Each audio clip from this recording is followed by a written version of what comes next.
सोनपुर महाविद्यालय जुक्त 3 शेष वर्षर छात्र ऋतुराज शाह पटाभाड़ी स्थित एक घरे निजर जीवन हारी देइछन्ति।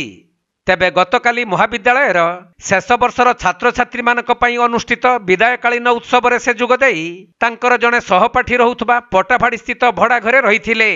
आउ रातिरे ऋतुराज शीघ्र सुई जाइथिबा बेले सकाळे तांकर सहपाठी तांकु घर भितरे देखिबाकु न पाई फोन करिथिले।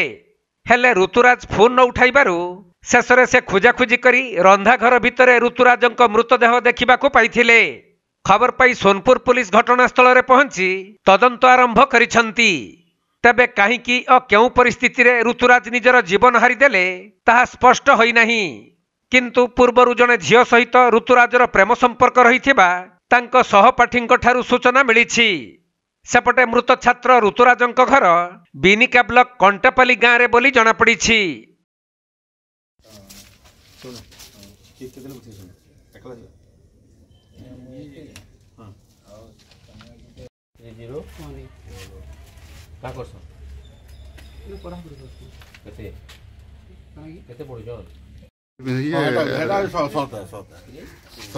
आपण केने उठो वर्दी के उठो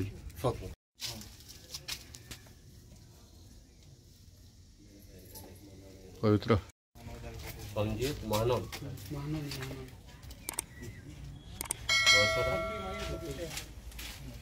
सुवर्णपुर जिला प्रतिनिधि पीतांबर महापात्र रिपोर्ट कोणार्क लाइव।